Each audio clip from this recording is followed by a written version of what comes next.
This is Common Sense Radio. Straightforward and no excuses. All right. Come on now. This is the Steve Gruber Show.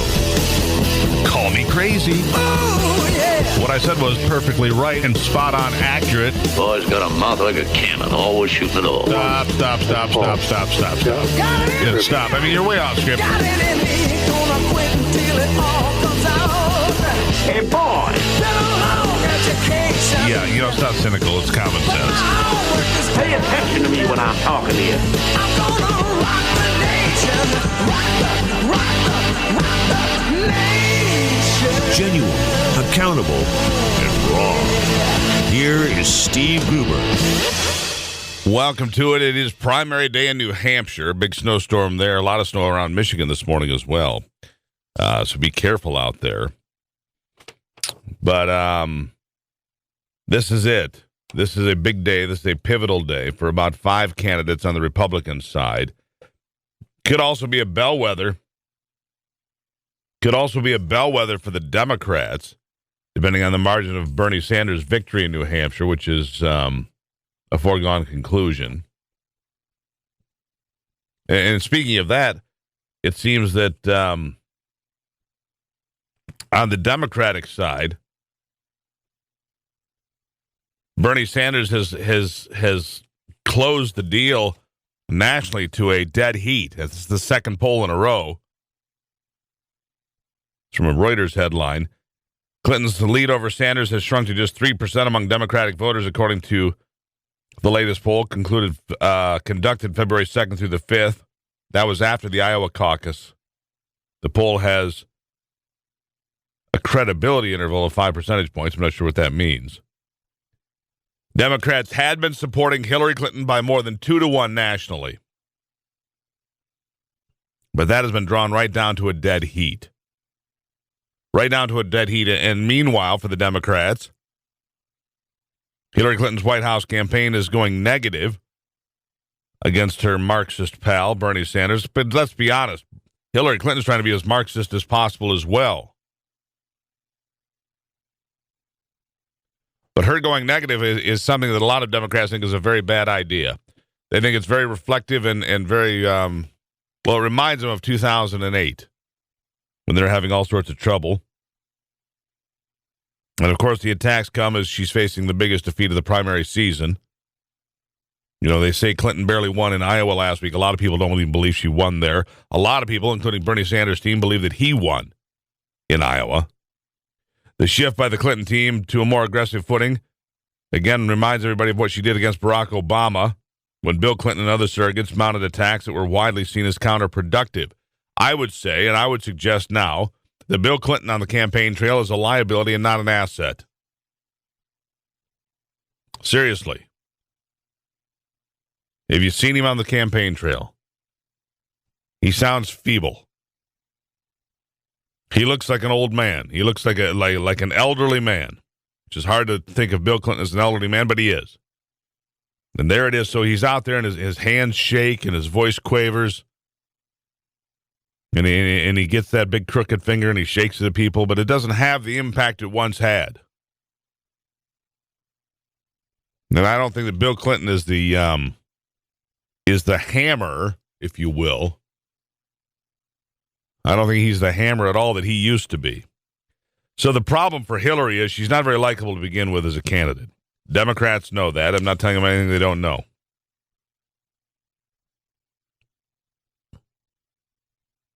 And with Bill Clinton becoming angry, conspicuously unhappy, he becomes a bit dangerous. It doesn't feel strategic. It feels reactionary when he starts wandering out there, shaking his finger. Yeah, and then the Madeleine Albright comment. How about that? There's a special place in hell for women who don't help women. Apparently, ladies, if you don't vote for Hillary Clinton, you're going to hell, according to Madeleine Albright. And by the looks of things, she might know a thing or two about that. But hey, easy. I'm just saying. At any rate, the Clinton campaign going negative this early is a bit disconcerting, to say the least. Now, on the Republican side of this same new poll, Donald Trump continues to cruise nationally, getting better than 40% of the vote. His level of support among Republicans unchanged following his second-place finish in the Iowa caucus. On the national level, it was Ted Cruz in second place, 16 points. Marco Rubio in third with 13. But the real story is for today. It's Trump, Rubio, Cruz, and then the three governors. But Cruz is not going to have a very good day, I don't believe. I don't believe he's going to have a very good day. Donald Trump should win the day. If Donald Trump doesn't win today, it will be devastating to his campaign. But I would expect Donald Trump to win unless all the polls are completely wrong and the snowstorm, pretty serious snowstorm that's hitting New Hampshire, was enough of a deterrent for the Trump people to stay home. I don't believe that's going to happen. Then, of course, you have Marco Rubio that was surging nicely until his debate performance, where he repeated the same line at 4 different points in the discussion in the debate, which seemed unusual. I'll bet that some of his handlers said, listen, people only watch the debate for a small period of time, so if you say this thing at 4 different intervals, that'll end up in the news cycle, and therefore you'll be able to, get on the news and get, discussed, if you will. At any rate, Chris Christie, John Kasich, and Jeb Bush all running hard for that coveted extra ticket out of New Hampshire. Now, some polls have showed that John Kasich is running second to Donald Trump. I just saw a poll, though. It showed Jeb Bush running in second place to Donald Trump, which I would find surprising, considering I haven't found many Jeb Bush supporters in real life. A couple I've found, in fairness, but not many. And the other interesting thing about Trump supporters, they're not people that put out yard signs, apparently. I was watching several different reports from New Hampshire yesterday. People talking about seeing, here's a Chris Christie sign, here's a Marco Rubio sign, here's a Ted Cruz sign, and even a Jeb Bush sign, a John Kasich sign, whatever. But no Trump signs. It's like people intend to vote for him, but they don't want to explain themselves. They don't want to argue about political correctness or how can you support that guy. He said this or that about this person or that person or whatever. And people agree with it. They just don't want to argue about it. They don't want to have their finger pointed. They don't want to be called names. So he is giving voice, it seems, to a silent majority, a rising silent majority who's had enough. And if you hadn't noticed in the last few days, the Trumpster there really mellowing his act pretty significantly. Toning it down to the point where he sounds like a mainstream candidate. Yeah. So, let's see. Jeb Bush paid almost $3,000 per vote in Iowa, based on the money he spent. He better get a better return on his investment this week, or it could be over. It's a big day in New Hampshire, a big day in politics for sure, and a big day here on the Steve Gruber Show. We'll be right back.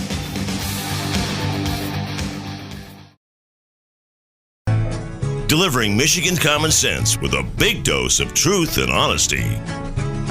If I had a hammer, I'd hammer in the morning, I'd hammer in the evening. By the way, I've got the first results in from New Hampshire. I overlooked it here a minute ago, but if you follow politics the way I do, you've certainly heard of the town, the small, barely a crossroads of Dixville Notch. Dixville Notch is the first community in America to vote in every national election. There's usually 8 or 10 or 12 votes. This time there were 9 in the primary. On the Republican side, Ohio Governor John Kasich wins in Dixville Notch with 3 votes. Donald Trump gets 2 in second place. And on the Democratic side, Bernie Sanders took all 4. Clean sweep for the burn. So there you go. 9 votes cast, 5 for Republicans, 4 for Democrats. John Kasich prevails in Dixville Notch, and at the end of the day, that will not mean a silly, simple thing. But it's kind of fun. And Dixville Notch always has the results in long before the rest of the country, and it's usually indicative of, well, nothing.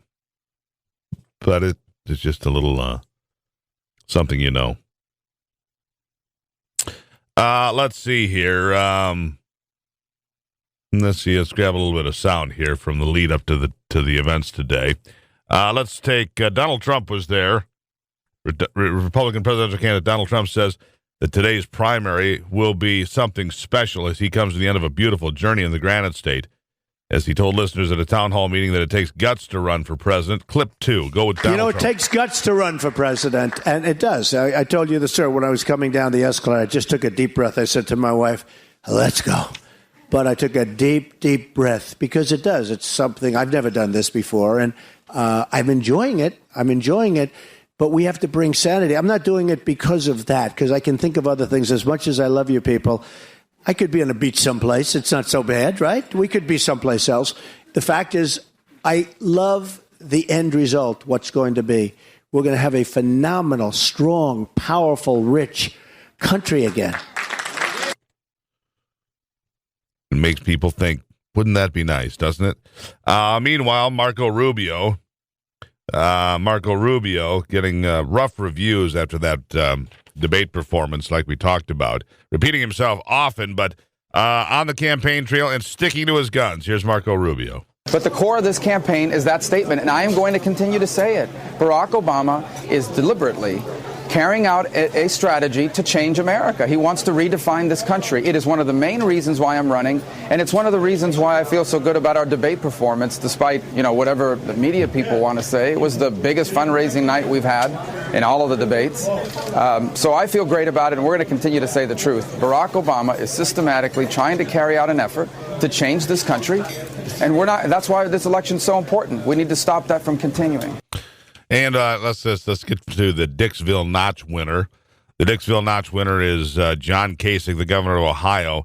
Continued to push to connect with undecided voters in the last few hours before votes were cast. Here's John Kasich, clip 4. They're sensing that this is a guy that can unify. They're sensing this is a guy who is a conservative. And they don't like all the negative stuff. I mean, I'm being pounded again today. I mean, it's just, as Arnold told me, though, in 2010 when he campaigned for me, love the beatings, John. Love them. And so we absorb them, and we feel very, very good. Did he use that accent? He did use that accent, I guess. I thought that was a really good accent, Neil. I'd like to do yours, but it would sound like Arnold, too. John Kasich, and there you have it. So let's see what else we have coming up on the program today. We'll have Seton Motley, the president of less government. You end up with no choices when government makes choices for you, and that's the problem with socialism. As Alex and I were talking about before the show, you see, socialism basically outlaws free will, which is why it never works. Free will is, the choice of people to follow their own path, to find their own destiny. It gets outlawed. Dr. John Lott will be here to talk about that Fourth Circuit Court of Appeals decision striking down the ban on semi-automatic weapons, striking down that law in Maryland. Pretty important. Clark Hodges will be here. And the question is the global economy in a death spiral? The Japanese stock market down more than 5% already this morning. Clark Hodges will be here, so we'll talk about that. We'll have Nick Loris here, an expert on the energy and the environment. Kyle Melinn will be here to talk about Hillary Clinton's declaration that she will stand with Flint every step of the way. That is, unless she doesn't get the nomination, at which point you'll never hear from her again, ever. So you've got that going for you. That's all part of the program coming up today. So you've got that. Plus, you've got pretty good-sized snowstorm pounding the southern part of the state today. A lot of lake-effect snow in the thumb. So keep that in mind. School closings and so forth in some areas. So you might want to check before you race out the door and, then slide sideways into the ditch, because that can slow you down on any given day. And then that's just me speaking from personal experience. We're also going to talk about a petition to recall Michigan Governor Rick Snyder that was approved by the state board yesterday.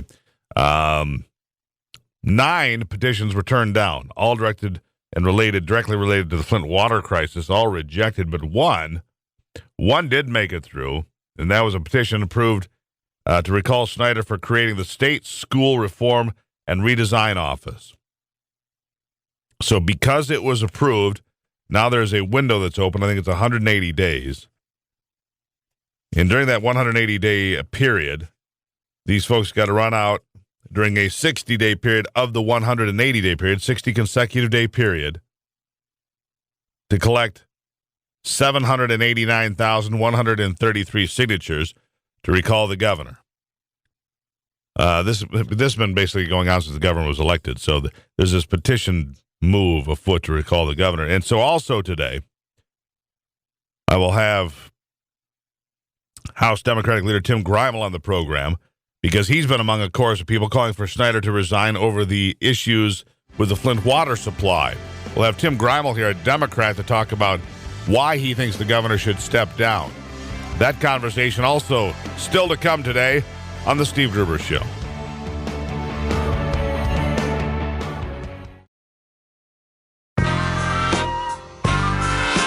Taking a closer look at the stories that affect you most with a big dose of common sense. Whoa! They say the bigger the headache, the bigger the pill, baby. Call me the big pill. All right, welcome back to it. The disco fiend with the it is Tuesday. It's with the bum transplant. Primary day in New Hampshire. Hopefully the big snowstorm in New Hampshire isn't slowing folks down. It's a pretty good snowstorm, but by New Hampshire standards, probably not too bad. I get so hung up on. Our next guest, Hans Van Spakovsky, is an author and an authority on many different things. Hans, welcome back to the program. Thanks for having me on. Hey, glad to have you here. Let's start with New Hampshire. It's at the front of everybody's thoughts today, so I might as well get your input on it before we move on to anything else. What are your thoughts today looking at the field? Well, look, New Hampshire used to be a very conservative state. That ended long ago. I actually went to school up in Boston. We used to go up to New Hampshire, and, unfortunately, New Hampshire's become an annex of Massachusetts, so it's become a very, very liberal place. I don't think, whatever the results are coming out of there in the Republican primary, that's going to say very much about how these Republican candidates will do in the rest of the country. Well, New Hampshire has picked 5 of the last 6 Republican nominees and 2 presidents along the way. They've done something right. Well, they have, but a lot of those nominees that they've picked have lost. That's in true. The general election. Yeah, no question about that. So, all right. So you're kind of an observer of America, Hans. What do you make of Donald Trump? I think he represents this anger and frustration that so many Americans see. Now, I do see some conservatives supporting him. I don't quite understand that, because once you get past the things he says, and you actually look at his past record and the things he said, often in his books, look, he's taken a lot of positions that conservatives don't like, particularly the most obvious one being on eminent domain. He thinks eminent domain is fine. Most people are horrified at the way that's been applied, taking away private property to give it to other private property owners. Yeah, that gets put out there, Hans, but in all fairness, that happens a pretty damn rare thing. He did make a good point. Keystone XL pipeline, for example, without eminent domain, there is no pipeline. It's irrelevant. And he's right about that. And you're taking it and giving it to one private landowner to another. So do you support the XL pipeline? Well, I think that is different, because that pipeline is being used to supply for the entire public oil and gas. That's very different than taking property away to build a casino, or to take a house away, like happened in the Kelo case in Connecticut, so that the city could get more tax revenue by building up other private properties like a mall. That's very different than taking property for public use. One would argue, though, Hans, that mall creates a tremendous amount of tax base and revenue that benefits all. You see, where the one house benefits very little tax, the mall creates all sorts of tax base to pay for police and fire and roads. You see, so that's the argument. You see how it gets sticky? Well, yeah, that's the argument, but I just don't see it that way. I actually think it's a very black and white issue. I think you can draw a very red line, to use a phrase been used before. I think you can draw a real boundary between taking property to do things like build highways and things like that are really public use, as opposed to shifting private property from one owner to another, because one owner may maybe pay higher taxes. All right, we're on the line with Hans von Spakovsky here, talking about a variety of things. Hans kind of an observer of the world, I suppose, like I am, and look at different things out there. All right, so still guess that Donald Trump's going to win. And I don't know that I don't know that there is a perfect candidate, to be honest with you. And this whole thing that they're not conservative enough. Listen, I'm pretty conservative, but I'm not conservative on every litmus test out there. I don't support the death penalty, which doesn't win me a lot of friends at conservative cocktail parties, but it is what I believe, and for a variety of reasons. So it is. So there is no perfect candidate. So when you look at the field, is there somebody that you think is, I don't know, a better bet, a better horse to put your money on? Well, look, I'm not going to endorse anybody. I'm like you. I think all of the candidates have big pluses. They all have minuses. Frankly, I'm still mulling over who I think would be the best to lead us in a very perilous situation that we have around the world. So you are still considering Bernie Sanders then for your vote, and I'm perfectly good with that, Hans. Now that's one person that is certainly off my list. My father was Russian; he escaped communism to come here, and I'm not going to vote for anybody who took his honeymoon in the Soviet Union. Well, that's fair enough. We have my wife and I have a good friend of hers, more I suppose, who's a concert pianist in Poland. And he's been sending stuff back. He lives here now. He moved to the United States to get away from communist Poland. He said he's supporting Donald Trump because Donald Trump is going to put a boot in there. And he's sick of seeing America get walked on. So I just ask a variety of people and just try to figure out what's going on. I don't know what's going to happen, and I have not thrown my support behind any candidate yet either. Now, it looks like this. First part of the discussion we're going to have you on is about this gun ruling in Maryland. That knocked down Maryland's ban on assault weapons and magazines and so forth. Big victory for gun owners today, and the Second Amendment today. But my guess is it's going to go to the Supreme Court, and if it does, all bets are off. Well, yeah, so far, well, for now, actually, it's going to go back to the lower court, because it was a great decision.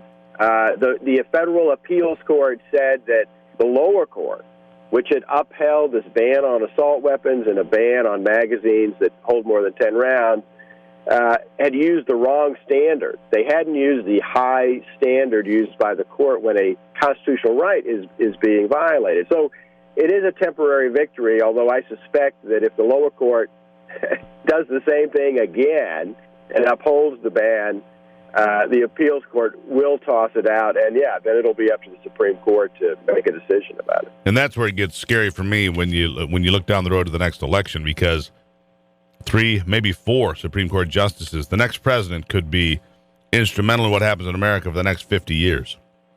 Yeah, that is exactly right. I don't think enough attention is paid to the fact that the judges that are nominated by a president last far beyond their term, and that is a crucial issue because, as you know, the judges make so many decisions these days on everything in our lives.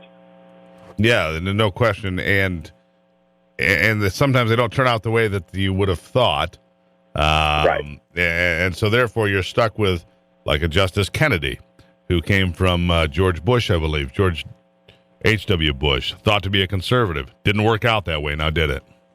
No, but let me tell you something that's kind of funny about that, which is nobody ever talks about liberal judges appointed by Democratic presidents somehow becoming more conservative. The problem is always with it never happens. Conservative judges. Right. It's always supposedly conservative judges appointed by Republicans who become more liberal. Well, and that's apparently what seems to happen.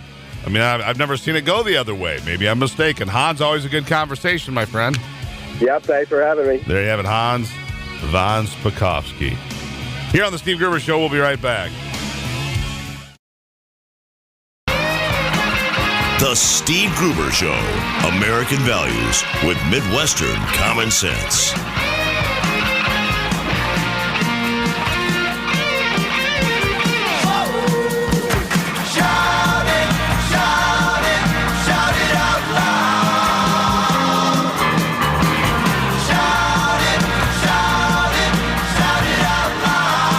Welcome back to the program on a Tuesday.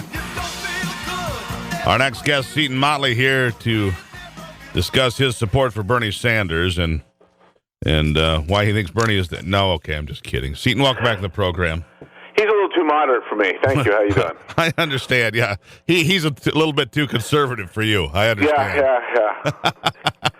I'm really waiting for him to open up. He hasn't done it yet. Yeah, so we're having a good conversation. He only here. wants to spend $19 trillion. That's not nearly enough. Well, you know, his what is his education plan? $2 trillion by itself? Something like that. By itself. Yeah. For colleges which are overrun by radical leftists. One of the books I want to write is called College Is for Dummies. And it'll be like yellow with that pointy-headed guy, you know? And just document all the stupidity and leftist activism. You know, I read an article from last year, just recently. The number of like former terrorists that are now college professors, it's in like the 30s and 40s and 50s. Oh yeah, I have no doubt. Yeah, Yeah, it's just. I didn't want to go. My parents made me. My essay for the college I went to was why I went to a different college. Why I want to go to a different college. Yeah. And it was just it was a giant waste of my time. I got a D in philosophical questioning because the teacher was a leftist, and I kept going, "You're a moron." And I didn't. It's not that I didn't do the work or I didn't do it well. It's just she didn't like me and she couldn't fail me, so she gave me a D. Right. So you just kept hammering on her, and you got a D. Whatever. You know, and so it is. And I don't disagree. You know, I was watching a piece on. And I enjoy Waters' World, right? I do on Fox News. I think Jesse Waters is an interesting character. To be clear, he's ripped that whole shtick off. Well, whether he Jay did or Leno's jaywalking was the one who started that. Which is fair enough. I mean, it's been done by a lot of people. He does it well. And he did it well last night at the University of Oregon, asking people about, their support for Bernie Sanders. And your skin crawls at how dumb these people really are. This is not just colleges. This is the government school system throughout. George Carlin had a great line, and I'm paraphrasing. He said, the government doesn't want smart people. The government wants people just smart enough to run the machines and do the paperwork and shut up. And do they even want that? You wonder. I mean, sometimes do they even want that, or they just want you to go away? Well, they want you to go away if you're too involved. But the average person that Jay Leno talked to or Jesse Waters talks to is that person. They've been told socialism is good. They don't have any fundamental understanding of why it is, but they've been told capitalism bad, socialism good. So they regurgitate it like a parrot. And they can run the machines, maybe. They can do the paperwork, maybe. And then they'll shut up and vote for Bernie Sanders. Right. They'll vote against their own self-interest because they're too dumb to read a book to find out what the truth is. They don't question anything. And it's amazing. Well, the problem is that all the books they did read, per government schools, per colleges, that are completely antithetical to reality. Yeah, that's exactly right. They have no relationship. You want to see democratic socialism at work? Go to Venezuela. Look at 800% inflation rates right now. Look at them bringing in... They couldn't get toilet paper. They can't get anything. Yeah. You want to see democratic socialism at work? Look at the end of the former Soviet Union when it came crashing down. I mean, look around, learn something. But these people are too stupid. And the thing is, we don't actually get any news from any place else in the world. We get American news pretty much, and it's pretty much sterilized before it gets seen by the viewers. We don't see what's going on in Brazil or Venezuela or Eastern Europe for that matter. We get a caricature of what's going on. We don't get the actual reporting. I mean, how else could Michael Moore make a movie praising the Cuban healthcare system? Yeah, and he's in the hospital now. Why didn't he just pack his bags and go to Cuba? Why did he go to Havana? We've opened up relations. Why isn't he in Havana getting treated? Yeah, it's so good there, right? Everything's outstanding in Havana. So, what can we do? I mean, Marx said, "Give me your children for 4 years, and I'll win this thing." Basically, yes. That's Karl Marx thinking, and that's apparently, why I'm opposed to any public education, government schools. Because look, there's a great line from radio host Neil Boortz. He said, "If you go to a Catholic school, you're going to get a pro-Catholic education. If you go to an Episcopalian school, you're going to get a pro-Episcopalian education. If you go to a government school, you're going to get a pro-government education." And that's what's been happening for 60 or 70 years. Do you really think that? Yes, absolutely. To me, the number one problem of all the wide array of society, all the different factions that are aligned against conservatism and reality, the most important one to fix to me is government schools. Number one. First and foremost, how would you privatize schools? Because you'll never get there because the people will scream and moan and say they don't want to pay for it. You know, how do you eat an elephant? One bite at a time. You start with vouchers, which is why Obama came in, and the D.C. vouchers were so popular. There's a great documentary called Waiting for Superman, and it's about the lottery system to get the vouchers, and all these D.C. parents are dying to get out of the government schools there, and then Obama comes in and kills the program. And because that's the first step towards people realizing, man, we're paying $11,000 a year on average for government schools, and they stink. And so we want to get out, and if we can get some kind of voucher, just partial. Look, to me, one of the revolutionary things that could happen within government schools is parents paying something, writing a check for some amount for their government schools. We hear it from teachers all the time. The parents don't care. Well, if you make $20,000 a year and you have to pay $500 a semester for your kid's school, you think the parents will start caring and making the kids study? I do.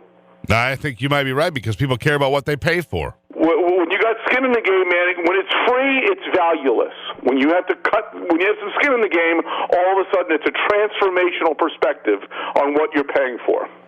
Yeah, there you go. Well, I don't know how that's ever going to get there because we have a whole herd of sheep out the door every day that are, just walking to slaughter. It reminds and the government keeps shearing us. Absolutely. It reminds me of the scene from The Wall where all the kids are just going off the conveyor belt into the meat grinder. Yes, that was it's the lemmings. It's the March of the Lemmings, ladies and gentlemen. Exactly. There you go. And you get what you deserve some days. Anyhow, Seton, always a pleasure, always a good conversation. Who's going to win in New Hampshire today? You got 10 seconds. From all the polls, I'm not surprised, but it looks like Trump and Sanders. My moderate man, Sanders. There you go. You're moderate. Feel the burn. Feel the burn, Seton. All right, got to run. Thanks, my friend. See you, man.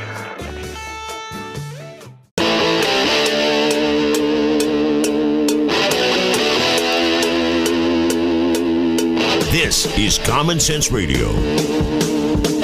Straightforward and no excuses. All right. Come on now. This is the Steve Gruber Show. Call me crazy. Oh, yeah. What I said was perfectly right and spot on accurate. Boy's got a mouth like a cannon, always shooting it off. Stop. Yeah, stop. I mean, you're way off script. Got it in me, gonna quit until it all comes out. Hey, boy! Yeah, it's not cynical. It's common sense. Pay attention to me when I'm talking to you. I'm gonna rock the nation. Rock the nation. Genuine, accountable, and raw. Here is Steve Gruber. All right, and welcome to it on this Tuesday. It's New Hampshire primary day, which is a big day this year. As you have an open primary, no incumbent running for president, so therefore open on both sides. Happens every so often, so here it is. And it looks like Bernie Sanders should be the easy winner on the Democratic side. It appears that Donald Trump should be the easy winner on the Republican side. In Dixville Notch, the first place that votes every cycle, if you will, the first people to vote nationally as well. Sanders picked up 4 votes to none on the Democratic side. John Kasich wins on the Republican side, picking up 3 votes. Donald Trump 2. No other candidates getting any votes. 9 votes cast total. So there you have it. There's a bit of a snowstorm pounding in through New Hampshire today, but it should be of no significance. Should not slow down voters at all, I don't think. I think they should be just fine to get out, and they're talking about record turnout there. So we'll see what happens as far as record turnout in the Granite State. If that turns out to be true, I'm not sure who it helps. But the 3 governors the governors are battling hard for a chance to get out of New Hampshire with a chance to go to South Carolina. The governors being John Kasich, Chris Christie, Jeb Bush, all battling for a chance to get out of there. So we'll see what happens there with the governors. We'll see what happens with Donald Trump. We'll see what happens all the way across the board. We'll keep an eye on that all day, of course. Exit polling, of course, will be coming your way sometime soon. We'll keep you up to date on everything that we're looking at from this angle. Meanwhile, Michael Bloomberg, the nanny state master, the guy that wants to be your dictator, the guy that is clearly smarter than you are. Michael Bloomberg, former mayor of New York, multi-billionaire, has more money than Trump, I believe. Media owner, former New York mayor, has admitted for the first time now that he is considering a run to be president. So he is taking a close look at what it's going to take to become president. Now, I encourage him to run because Michael Bloomberg is a nanny state liberal. He's about as conservative as Bernie Sanders. So if Michael Bloomberg runs, which I think he should, he would fit right in with the left and therefore help anybody on the Republican side get elected. Yes, he has a lot more money here. His comments follow a New York Times report last month. Let me see this. Here's his quote. Let's see here. To the Financial Times, he said that he was looking at all options when asked whether he was considering putting his name forward. I find the level of discourse and discussion distressingly banal and an outrage and an insult to voters. Banal, excuse me. Mr. Bloomberg said in an interview before adding that the U.S. public deserved a lot better. His comments follow a New York Times report last month that said the billionaire had told advisors to draft a plan to run for president. He might spend $1 billion of his $39 billion fortune.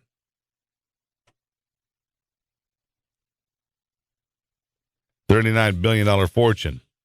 And I'm sure he'll talk about, income inequality and so on and so forth. So when you talk about income inequality, isn't this interesting? We talk about it in this country. I don't know why. Because the guy in the middle does pretty well. In fact, people in America do better in the middle than, well, pretty much any place else in the world. We have more economic freedom and the ability to move economically than any place else in the world. More than Europe, more than anywhere. That's just the way it is. And, but people tell you that America is an unfair place. Not true. Let's see here. Now, Bloomberg runs. That's a good thing. I'm in a little trouble with my computer here, so bear with me just a moment. All right, let's see here. I don't like when things don't work right. Apparently, we need some infrastructure investment here at the old Town Square at the Michigan Talk Network. We need some infrastructure investment. That would be nice. In a letter disclosed Monday to a federal court filing, the FBI has now confirmed that it is investigating Hillary Clinton and her use of a private email server. I mean, it's not like it's the worst kept secret in history. But why say it at all, since it was widely known to be true? Well, because in August, in response to a judge's direction, the State Department asked the FBI for information about what it was up to. And the FBI says we can either confirm or deny at the time, but now in a letter dated February 2nd, last week, and filed in court yesterday, the FBI's general counsel, James Baker, notes that in public statements and congressional testimony, the FBI has acknowledged generally that it is working on matters related to former Secretary Clinton's use of private email servers. Baker says the FBI has not, however, publicly acknowledged the specific focus, scope, or potential targets of any such proceedings. But you know what the focus and the scope are. We all do. Like I said, it's the worst kept secret in Washington.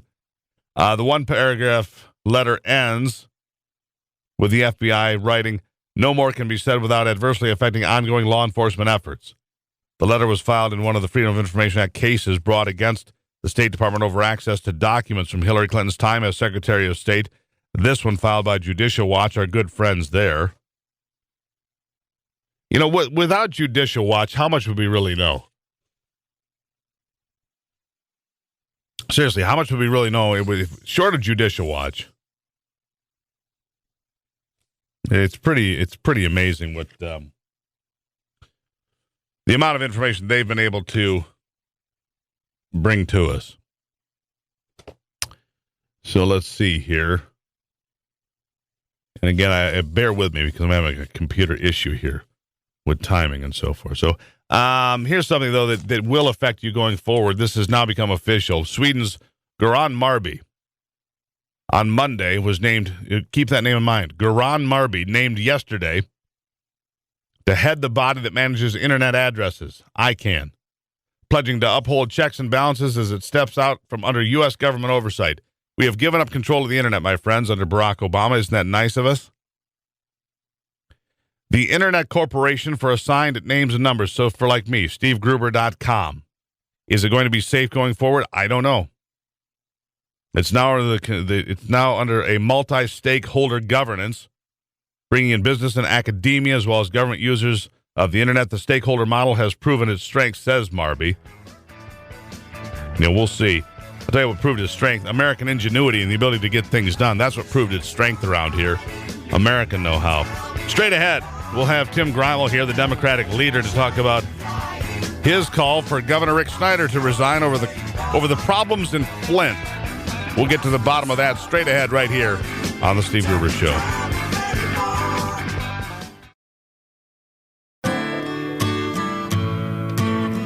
Michigan, born and raised with Midwestern values and Michigan common sense.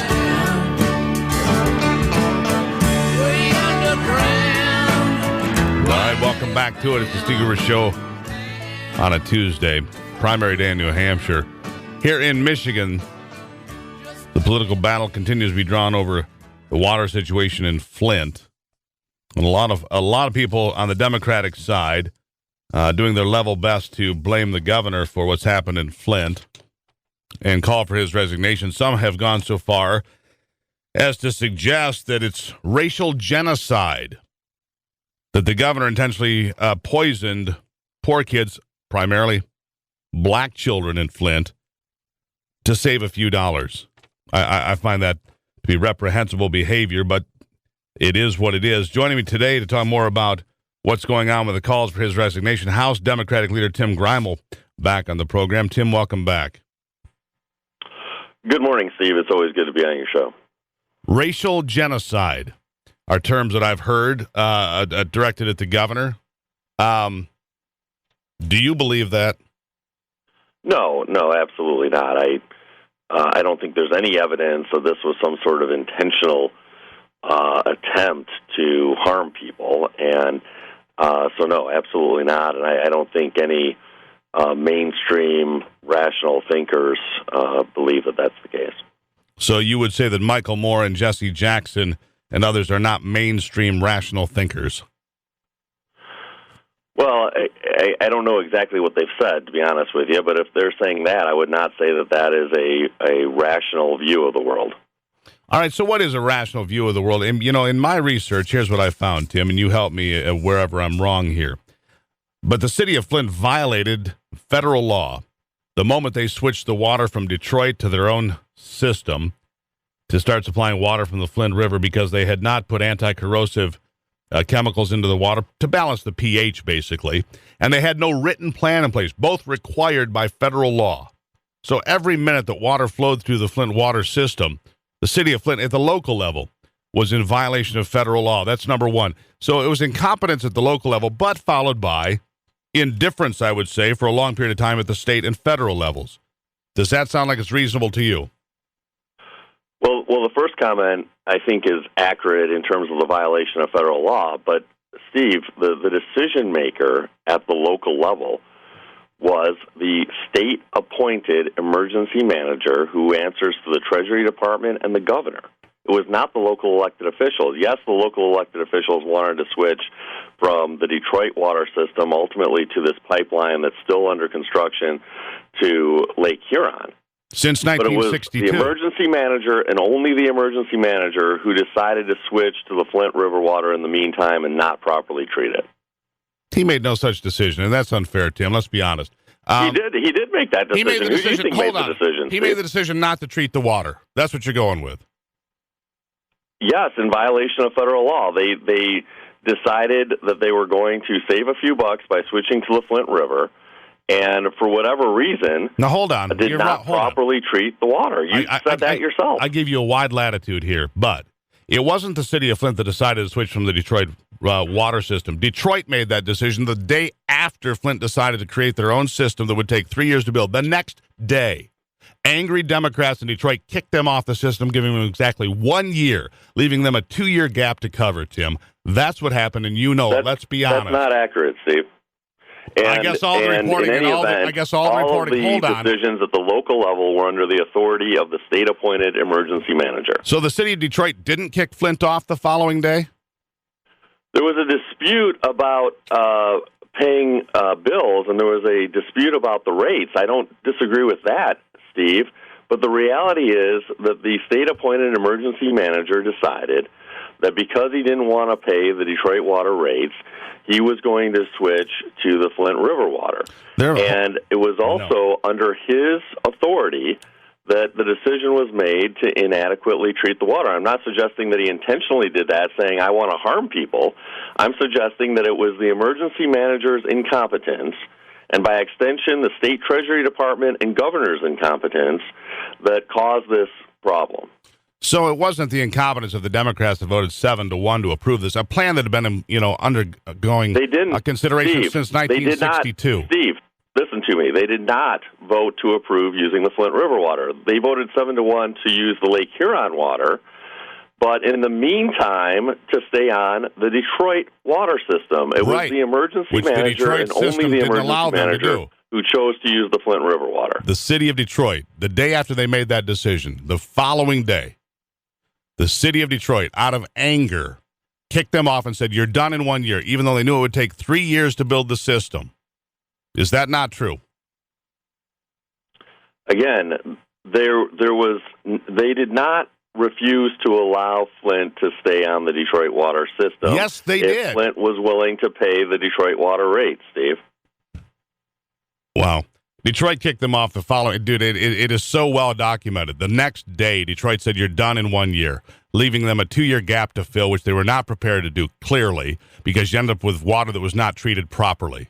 But you believe this is the governor's incompetence. You believe that he should resign because it wasn't Darnell Early. Isn't he also a Democrat that works in that whole system? So, but it's his fault because. Well, let me say this. I have not said flatly that the governor should resign, and I've said all along, Steve, the more important than casting blame here is trying to work together to actually fix the problem. That I would agree. But we also need to understand how this happened in the first place so we can avoid it from happening in the future. And the reality is that Darnell Early, the state-appointed emergency manager in Flint, was the person driving these decisions, not the local elected officials. And I think it's also very well documented that the governor's administration was very slow to react to this. That part's true. Even after but there would have been no reaction time. That there were severe problems there. It did take them too long to react. Now, I'm not saying that's intentional, that he was intentionally harming people. I've been very clear about that.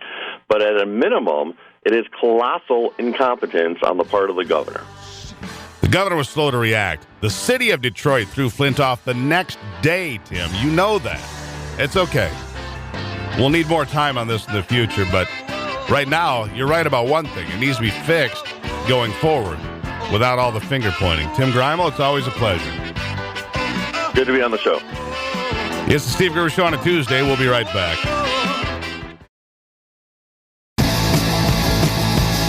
Keeping you in touch with Michigan and the world.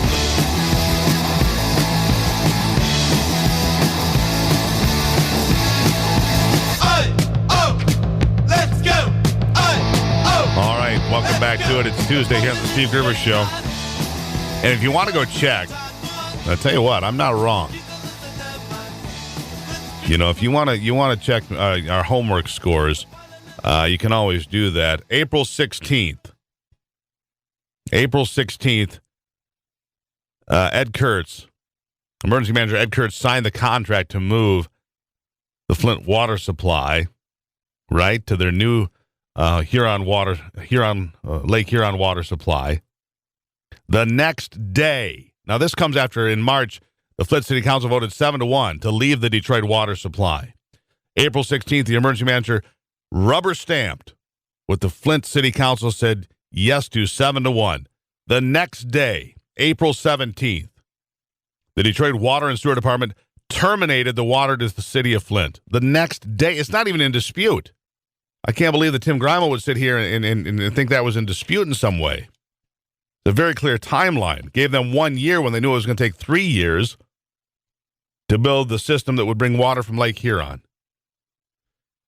Just so we're clear on that from the last guest. Shifting gears now to a woman who knows what it's like, at least for a short period of time now, to run a major city in America. Rosalyn Bliss has become the mayor of Grand Rapids, and now just getting comfortable with the job. Rosalyn, Madam Mayor, welcome to the program. Thanks so much. Thanks for having me. What is the proper title? Is it Madam Mayor? What is the proper title?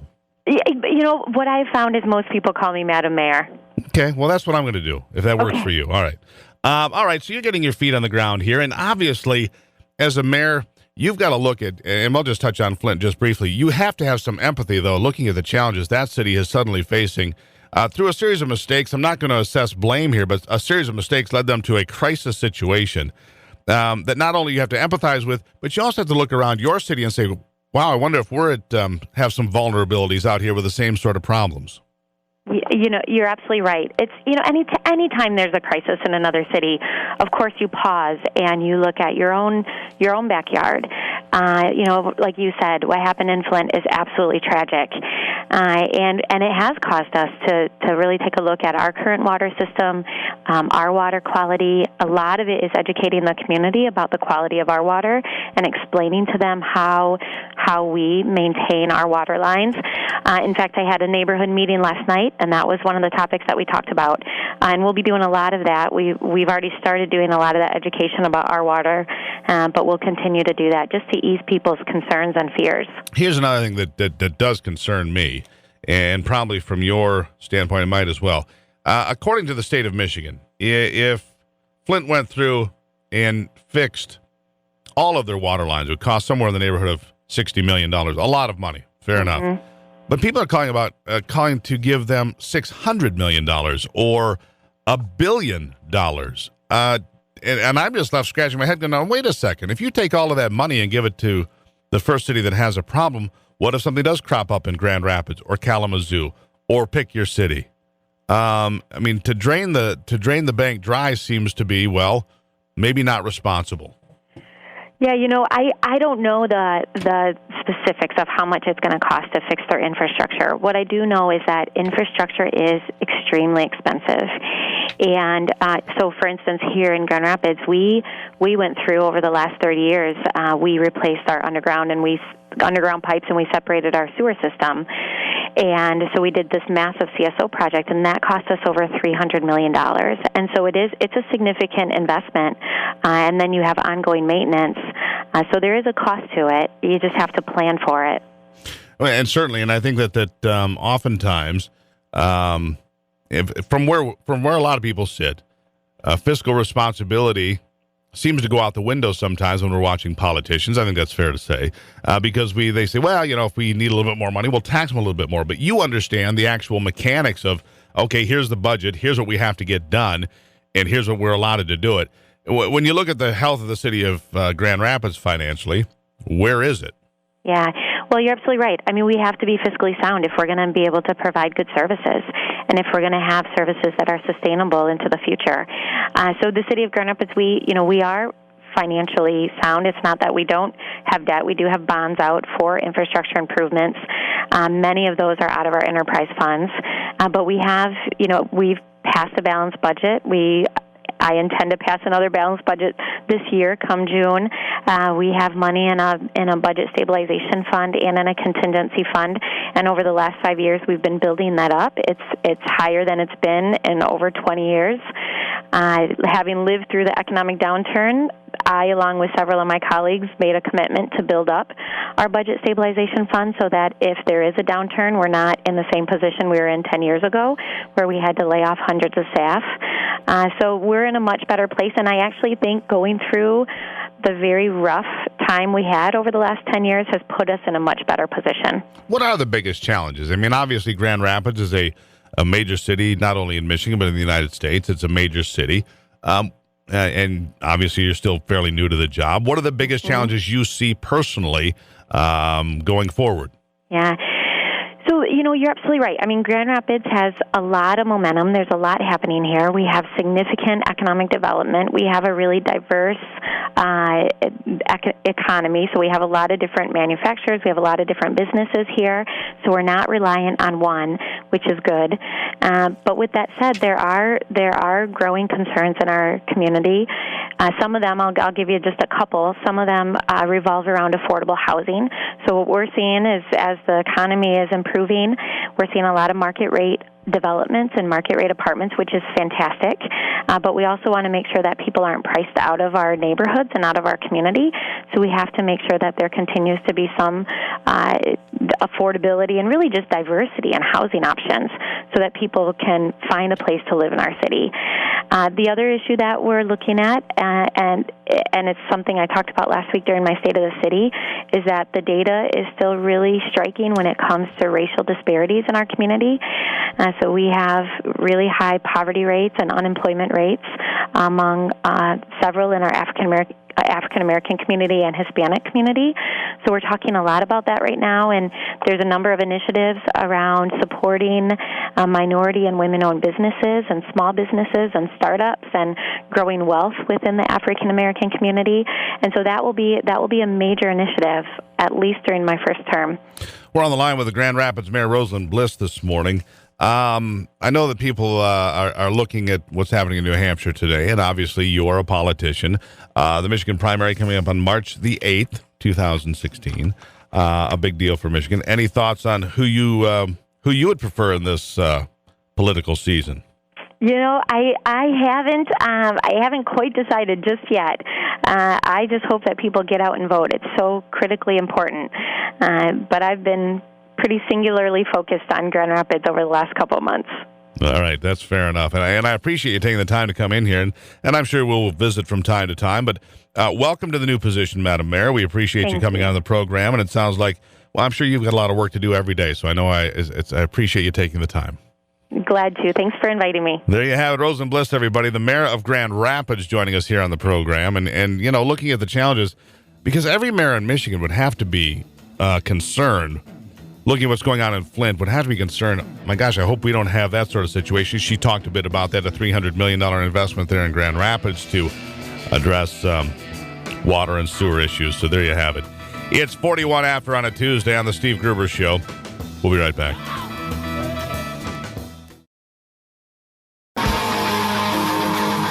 Delivering Michigan common sense with a big dose of truth and honesty.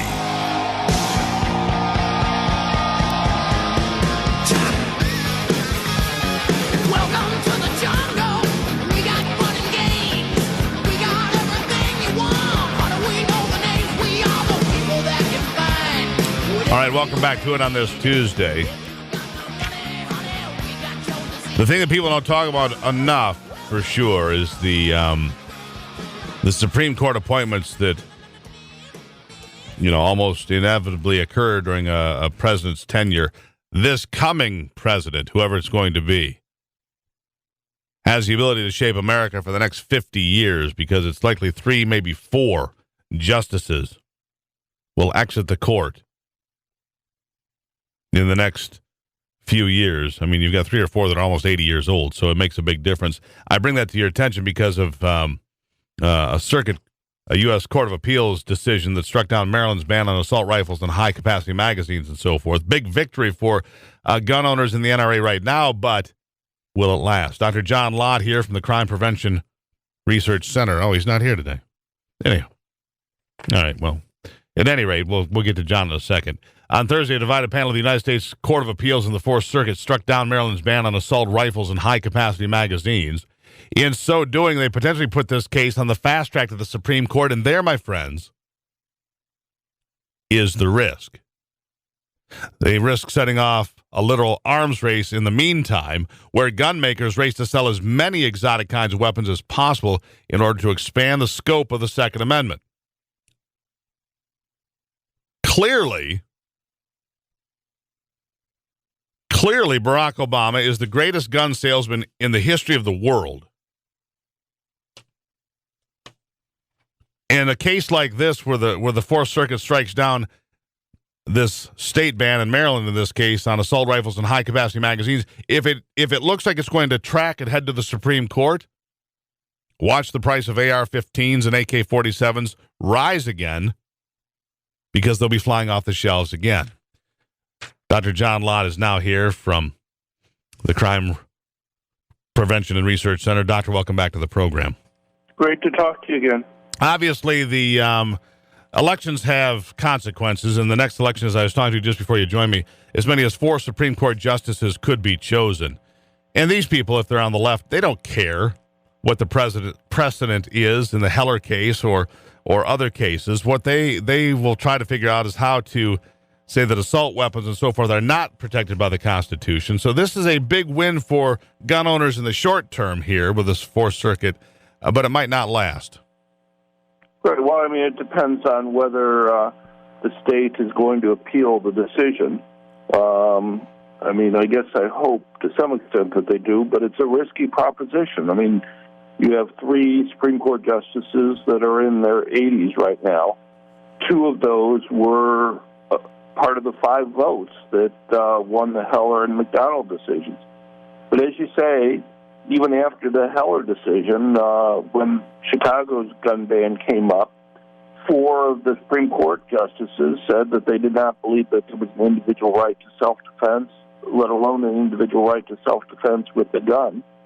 And they were very adamant that they thought that the Heller decision was illegitimate and that they would vote to overturn it if given a chance. Isn't that interesting that the Bill of Rights, whether it's the freedom of speech, to assemble, of religion, not to house soldiers in your house, freedom from unreasonable search and seizure, these are all individual rights, are they not? All of them. Right. And yet some of these justices want to hold that, ironically, in the Second Amendment, there happens to be just one right that's the collective right. It's a militia, it's whatever. Every other right, explained in the Bill of Rights and the first 10 amendments to the Constitution are all individual rights, except this one. I mean, come on. Even more than that, because the Second Amendment mentions the right of the people to keep and bear arms. And there are 2 other places in the Constitution that use that phrase, and in both of those cases, the Supreme Court has been adamant that indicates that those are individual rights. But not in this case. I mean, the one weird exception that they wrote it very clear and very plain language and everything, except here. I mean, come on. Right. Well, when I've taught in law schools, one comment that I've made is, let's say that with the First Amendment, the founders really meant Congress shall pass no law. What would they have had to write? Would they have had to write, Congress shall never, ever, ever, ever pass a law that would abridge freedom of speech or the other rights that are in the First Amendment? Because you look at campaign finance rules, and the Supreme Court basically says that, look, as long as Congress has a good reason, then it can abridge those rights. And that's not what it was written. It didn't say Congress shall pass no law except if it has a good reason. It said Congress shall pass no law.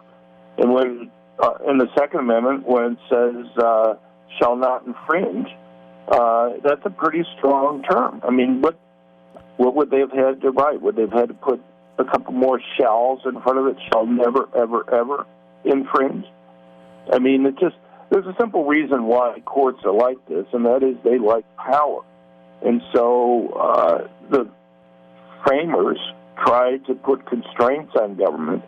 But if you have bright-line rules then that really reduces the power and influence of judges. So judges like to find ways, I believe, around it over time because that makes their positions more important. Then they get to kind of make policy decisions all the time rather than just saying, look, it says shall make no law. If you want to have a law made, then go change the Constitution. But until then, our hands are tied. But they don't view it that way because it would restrict their options. I guess for now we'll have to see how far this case proceeds. Meanwhile, Doctor, if people are trying to find your writings, where can you direct them? Well, they go to our website at crimeresearch.org. There are a lot of things that just been happening. Last week there was just a terrorist attack that was stopped where the terrorist is on a wire explicitly talking about trying to choose a gun-free zone, this time in Detroit, because he thought the victims would be easy to attack there. Always something to concern ourselves with. Dr. John Lott, always a good conversation. Great talking to you. There you have it, the good doctor on the Steve Gruber Show. We'll be right back.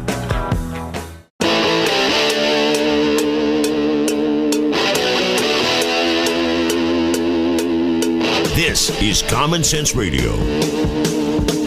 Straightforward and no excuses. All right. Come on now. This is the Steve Gruber Show. Call me crazy. Oh, yeah. What I said was perfectly right and spot on accurate. Boy's got a mouth like a cannon, always shooting it all. Stop. Yeah, stop. I mean, you're way off script. Got it in me, gonna quit until it all comes out. Hey, boy! Been a long education. Yeah, it's not cynical. It's common sense. Pay attention to me when I'm talking to you. I'm gonna rock the nation. Rock the nation. Genuine, accountable, and raw. Here is Steve Gruber. Welcome to it. It is Tuesday, my friends. It's the New Hampshire primary day, which means so much going forward. Big battle today between the three governors to see who survives and can continue on out of New Hampshire. The three governors being Bush, Christie, and Kasich. And it depends. Some polls here, I've got one here that came out yesterday. And I find this hard to believe, but it's what it says, so I'm just going to share it with you. It says, this is from Emerson College in New Hampshire. It says, Donald Trump's New Hampshire, it is his to win 31% of the vote, likely going to Donald Trump. But second place, it says, is Jeb Bush at 16%, followed by John Kasich at 13%. Another poll shows Kasich in second place to Trump. I'm not surprised by the Kasich placing. He's been spending all of his time and resources in New Hampshire for 6 months. What I'm surprised by is Jeb Bush. I'm surprised by Jeb Bush because heretofore he hasn't had better than single-digit support, well, pretty much anywhere. So, that's just kind of what it looks like. But leading up to this whole primary day today, it was intense. All 7 of the viable Republican candidates running around in New Hampshire. And on the last full day of campaigning, Jeb Bush hit rival Don Trump over the billionaire's tendency to insult people. Let's take a listen on clip 1. Donald Trump organizes his campaign around disparaging people as a sign of strength. It's not strong to insult women.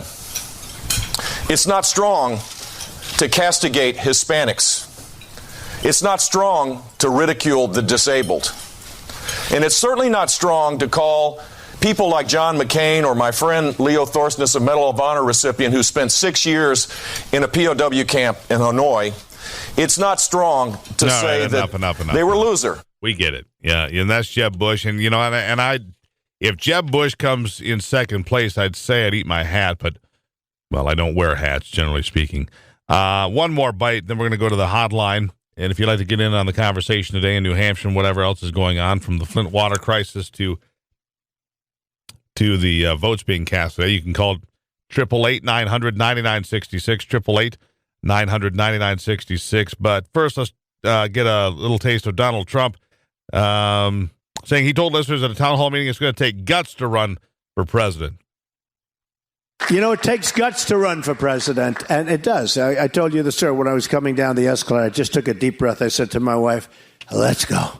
But I took a deep, deep breath because it does. It's something I've never done this before, and I'm enjoying it.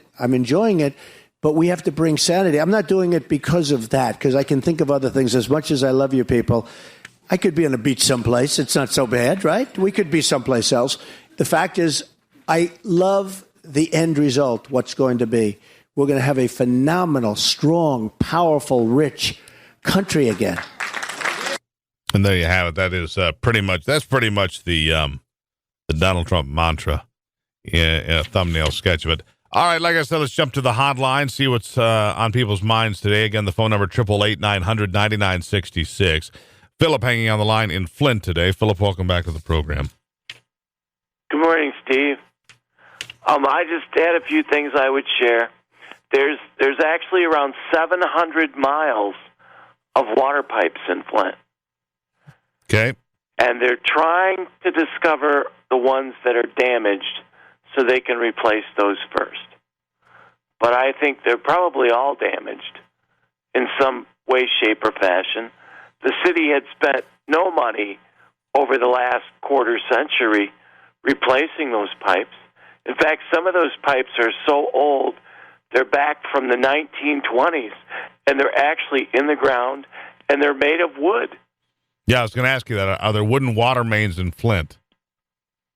So there are. No, but there are some actual pipage in Flint that is made of wood, and it's made of all kinds of different materials over time as time has passed. But I don't believe any of them are the current greatest, latest thing is expandable steel pipes that, adjust sizes and don't fracture in the winter. Those are the newest, greatest things. Flex pipes.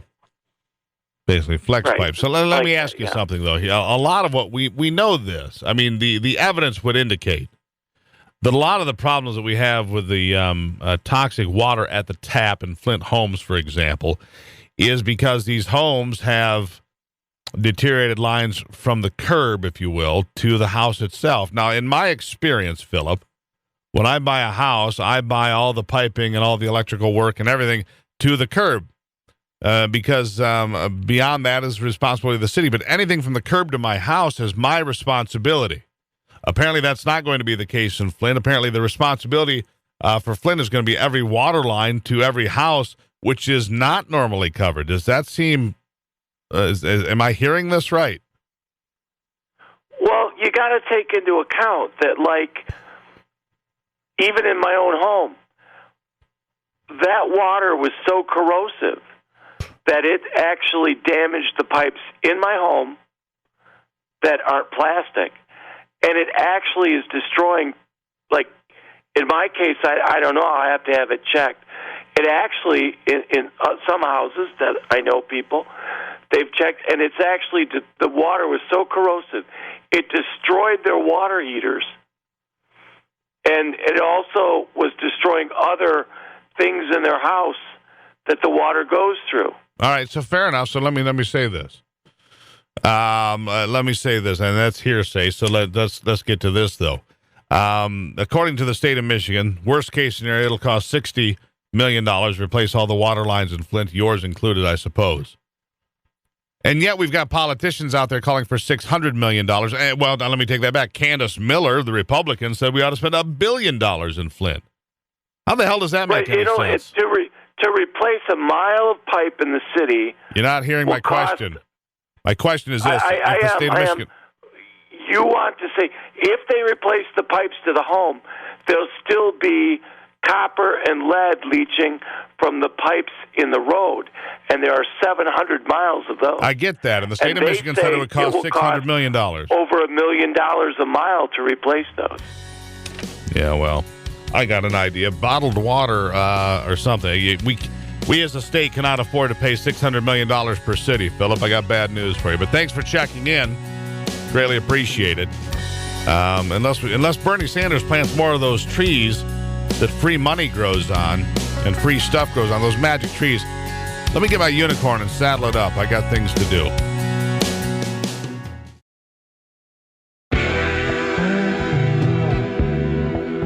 Genuine Michigan common sense on display every day.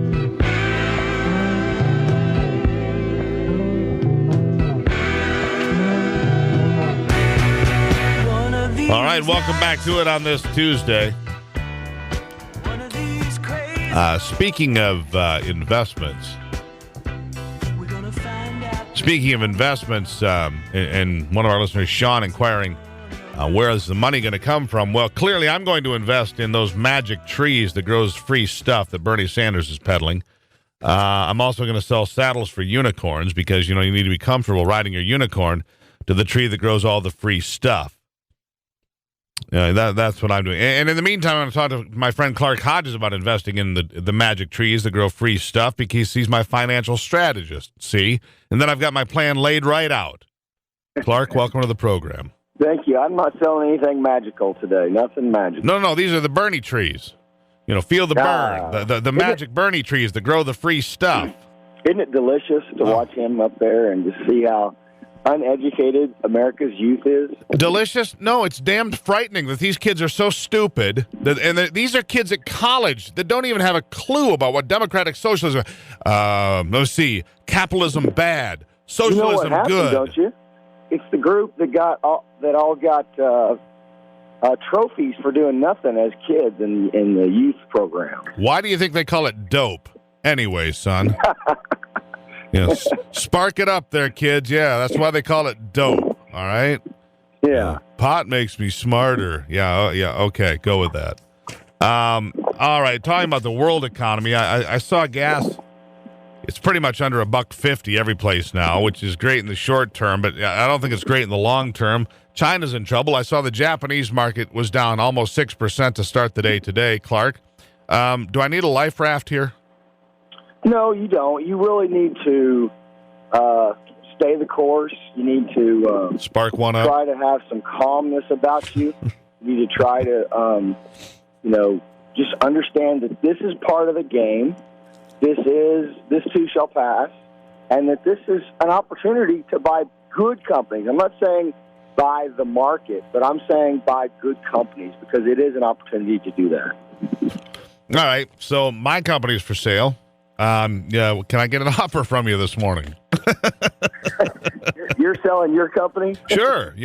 You said you should buy good companies. I'm here to sell you a good company. Well, you shouldn't be selling because you'd be selling on the low, and I'd be buying on the low. And who's smarter, me or you at that point?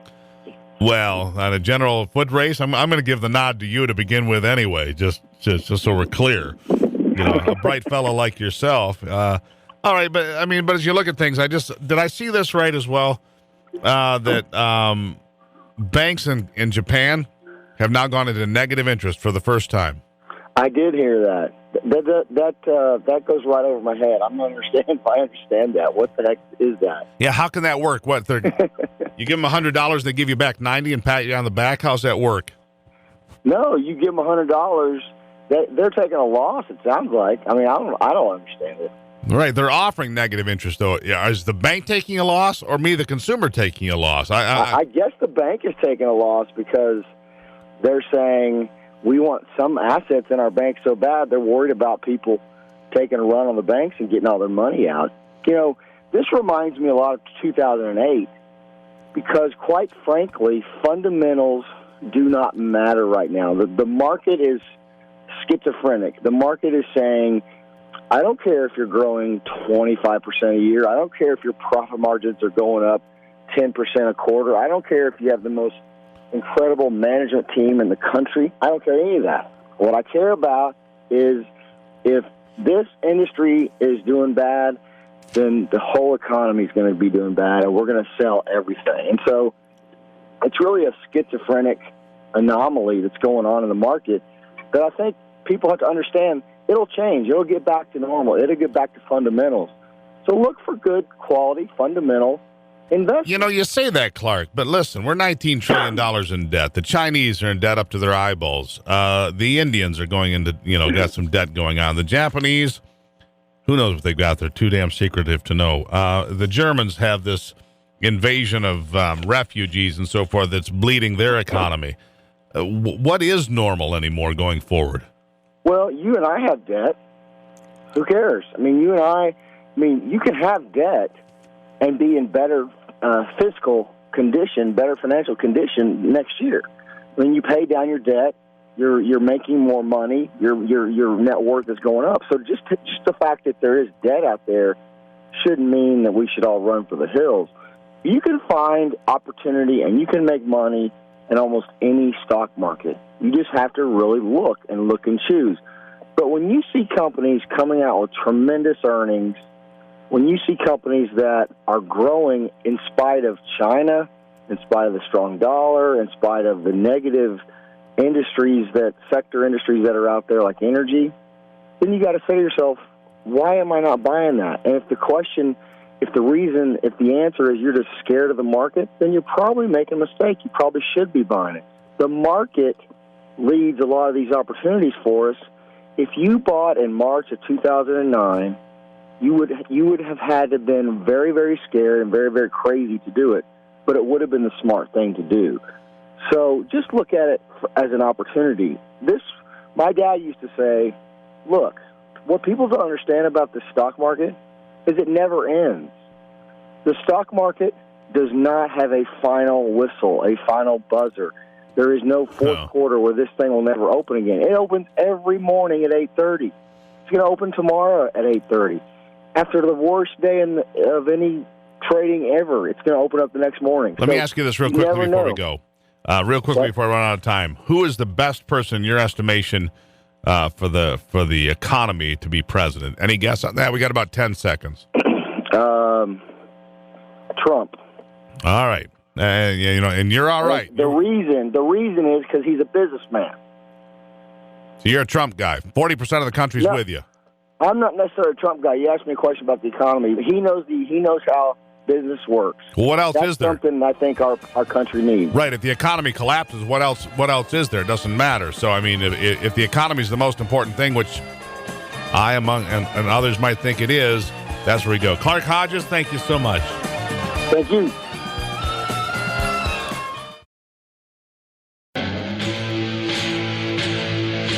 Getting your day started with news from around the state and around the world. Common Sense Radio. This is the Steve Gruber Show.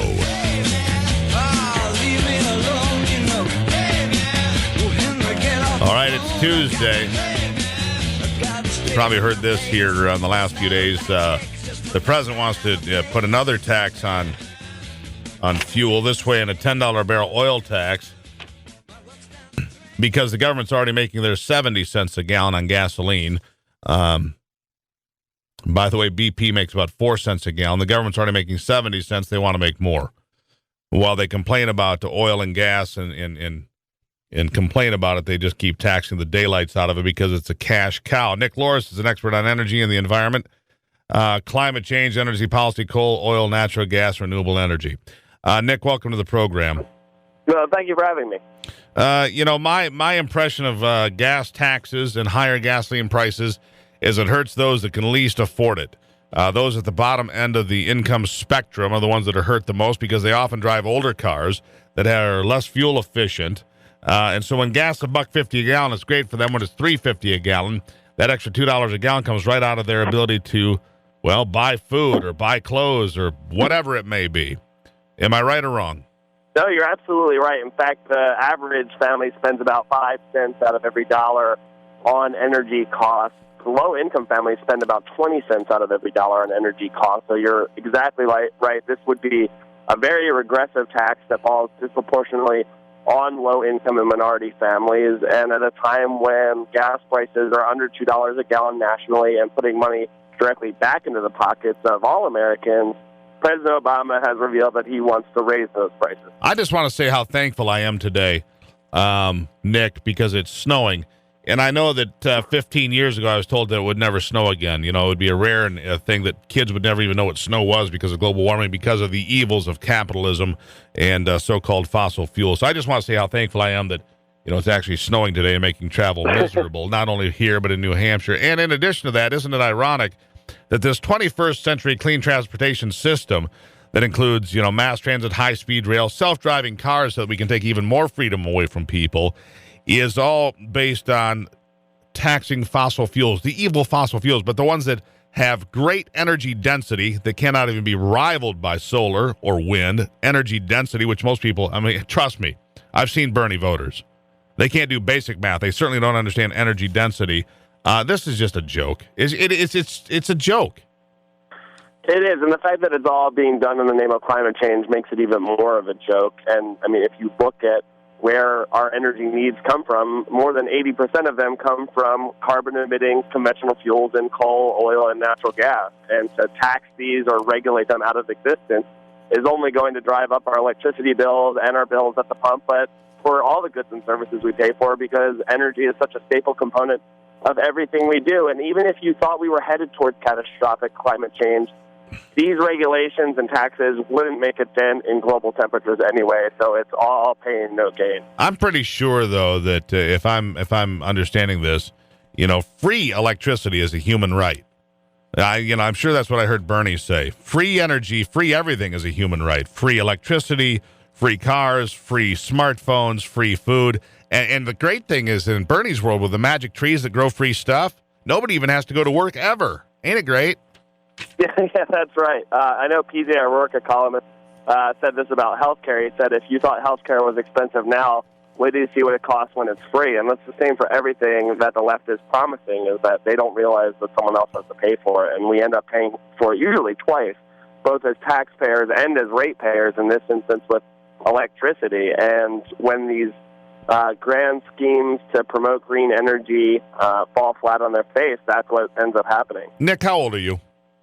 32. Where did you go to college? I went to Albright College in Reading, Pennsylvania, and then George Mason for graduate school. Were a bunch of morons packed into the lecture halls with you, or what's the deal? What is the deal with your generation? I mean, you're inundated with morons that don't ask a question, don't challenge anything, just accept what they're being told, drool on their smartphones, and walk around like freaking zombies. What the hell? Yeah, and I mean, when you try and question the consensus, and I face this a lot with climate change, when you even just try and poke at the consensus, you know, they're too afraid to even say where their scientific numbers come from. They just say, well, I don't even want to discuss that anymore because it's already settled. But they're afraid to discuss the issues. Well, no, that's true. Now, hold on, Nick. It's true. Climate change is real. There's no question about that.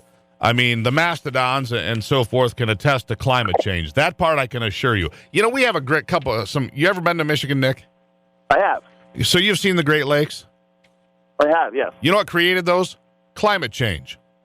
Climate change created the Great Lakes. What a wonderful thing. Who says climate change is bad? That's the problem.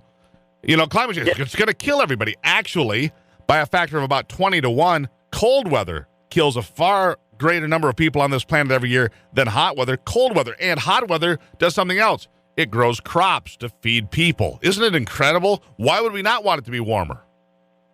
Yeah, you're right. And then we're depriving the world's poor citizens of getting access to reliable and affordable energy that, whether we're headed towards warm snaps or cold snaps, these people don't have air conditioning or heat for their homes, and they're the people that are going to suffer the most, and we're trying to prevent them from getting access to natural gas-fired plants and coal-fired plants and getting access to transportation fuels. These are the people we're hurting the most, not to mention, as you mentioned at the beginning of this segment, the poorest of Americans. Yeah, in fact, I think it's either later this year or next year, refrigeration chemicals are going to be banned, a lot of them. So the way that we, refrigerators, air conditioners, and so forth, they're going to operate a whole lot differently and a whole lot more expensive. And you're right. Poor people can't afford air conditioning if their electric bill is going to double or if the cost of the refrigerator is going to double. I mean, all of these things, all of these things add up on their backs. On people that are at the bottom income levels, I can afford it if it goes up a bit, to a point, probably better than somebody that's at the bottom of the income ladder, for sure. That's right. And, there was one, I think it was the National Energy Assistance Director, did a poll of low-income families a few years ago when energy prices were higher, and about 37% had to go without food for a day to pay for higher energy bills. And what's worse is the government thinks they can solve this problem by creating energy efficiency mandates that only increases the upfront cost of these things like appliances and light bulbs anyway. And so you're forcing these poor families to pay a couple bucks more for pricier light bulbs. And that may not sound like a big deal to you or I, but when these people are pinching pennies and trying to make ends meet, it's a very big deal. Well, no question. All right. So, but I'm just trying to figure how your generation screwed this up so well. People in your generation can read, can't they? They can read, can't they? I hope so. I mean, democratic socialism, they can go look at the Soviet Union. They can go look at Venezuela. They can go look at Bolivia. I mean, they can go look at Greece, can't they? Oh, that's right. Again, they're drooling at their cell phones, their smartphones, looking at Facebook and watching some Beyonce music video about Black Lives Matter. That's right. They've got their priorities a little bit focused elsewhere. Anyhow. Yeah, I think that's right. Yeah, I'll give you 20 seconds for the last word. Well, just this oil tax, it's going to be dead on arrival. I don't even know if any member of Congress even supported it. But it does give you a very good look into the left's progressive line of thinking when it comes to energy. And it's that if the sources that they don't like are too cheap and too affordable, we need to tax and regulate them. Well, yeah, it's always more regulation, more taxation, because we have to stop income inequality. Who's going to win in New Hampshire today? Oh, gosh, I can't make those predictions. I'm terrible with predictions anyway, so whatever I say, probably the opposite's going to happen. What'd you do, pick Carolina in the Super Bowl? Nick, thank you so much. Greatly appreciate it. Take care. Nick Loris, everybody, here on the program. It's the Steve Gruber Show, and we'll be right back. Michigan, born and raised with Midwestern values and Michigan common sense.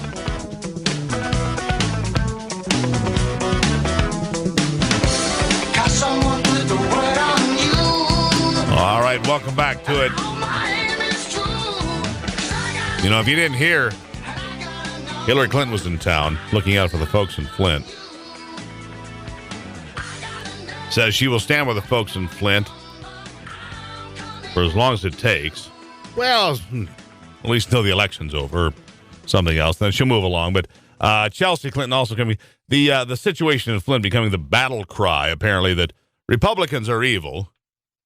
As Michael Moore, the favorite Michigan native and left-wing activist, says it's racial genocide from Republicans apparently trying to kill black kids in Flint, if you buy into that. So that's the kind of atmosphere you're dealing with. Kyle Melinn here, the editor and vice president of MERS News.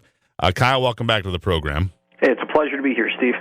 So I had Tim Greimel on here earlier, the House Democratic leader. He says it's not racial genocide, just so we're clear on that. He doesn't buy into the Michael Moore line, but it is a rallying cry for Democrats in their hopes to, to score a lot of political points and run Governor Snyder down, possibly out of town if they could.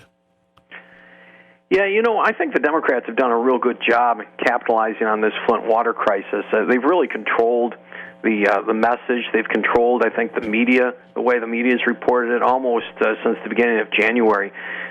Snyder has been on the reactive, on the defensive, pretty much since he declared the emergency in Flint. And it's been something that Hillary Clinton and I think other Democrats have been able to take advantage of because it's a problem that hasn't been quantified yet. And when you don't quantify a problem, you kind of leave it up to the imagination. And so the Democrats have done a real good job saying, we don't know what it is, so, just think of the worst-case scenario. And in the meantime, here's folks drinking out of bottled water. Here's folks who have showered in this stuff. They got rashes all over their bodies. And, here's some more kids whose future has been stunted because they've been forced to drink this water. I know, isn't it interesting? If you look to the CDC, by the way, and the World Health Organization, bathing in water that has lead in it means absolutely nothing. Cannot penetrate the skin of lead. You can bathe in it. You can wash your hair in it. Adults can brush their teeth with it.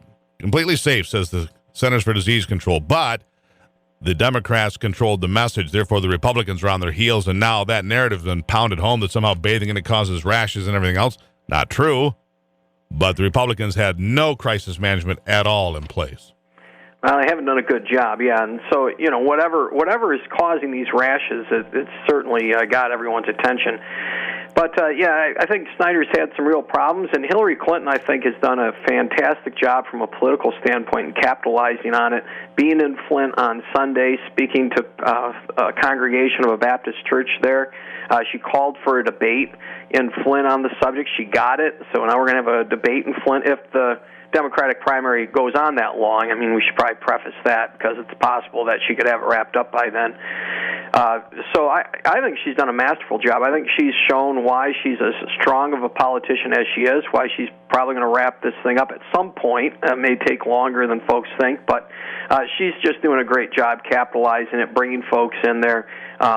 Now, whether what she says is substantive, I think is a different debate altogether, but there's no question that from a political standpoint, she's done a real good job with it. She's done a real good job of polarizing people because here's the thing. Unfortunately, in Michigan, people look at the problems in Flint, and regardless what it may be, a lot of people in the rest of the state are like, listen, that's not our problem, and will be really, really angry if 60 or 80 or $100 million flow to Flint. Here's another thing that I don't understand. Mm-hmm. The cost of repairing all the lines in Flint, $60 million, according to the Engler administration, correct? I've heard that number, but that's nothing I can verify. Right, but meanwhile, so we'll say that that's what the administration is saying, and it's $600 million being put forth by Stabenow and Peters, and $1 billion being offered by Candace Miller. And I have to sit there and scratch my head and go, $1 billion for Flint. For Flint, what on God's green earth are you going to do with $1 billion? I mean, seriously. I'm just kind of laughing just because I think you're kind of proving a point that is also out there, but nobody really wants to get out there because they don't want to seem cold-hearted or rude on this. But Flint isn't the only city in the state that has lead water issues, and it's most definitely not the only city in the state that has underground infrastructure that is badly needed repair for some time. And I think that's why the Snyder administration's initial reaction has been, well, let's just kind of keep running water through it. We've got their correct additives in it now, and let's build that layer back on these pipes so we don't have to go through and replace every single line in this entire city. But it's just asking folks to play the waiting game when they're still having to drink out of bottled water for the foreseeable future. You're asking quite a bit. Well, absolutely. Here's the thing. It makes me wonder why nobody is addressing the fact that whenever they switched the tap there in Flint from the Detroit source to the local source in Flint using the Flint River, they were in blatant violation of federal law. They had no anti-corrosive agents in the water, which is required by law, and they had no written plan in place, which is also required by federal law. So I wonder why nobody's being held to account for that. I think that there will be a time where that comes about, and I think the Republicans in the legislature at some point will get to that issue, that very issue. But I think they're waiting right now because I don't think they want to jump into I don't think they want to put the cart before the horse, and I think they feel like at this point the horse is making sure that we get the folks in Flint good water, good clean water, and then after things stabilize, I think we'll get to that point. Why did they never put additives in there in the first place? Well, they have to. Federal law requires it. Somebody broke federal law, and every moment that water was flowing through those pipes untreated and without a written action plan, they're in violation of federal law. I mean, it's plain and simple. Well, and maybe Bill Schuette's going to get at that today. He's holding a press conference today at 11. He's got some news in regards to his criminal investigation of the Flint water. I guess we'll find out. We'll stay tuned to see what he comes up with on that. Kyle Melinn from MERS News. Always a good conversation. Hey, it's a pleasure to be on, Steve.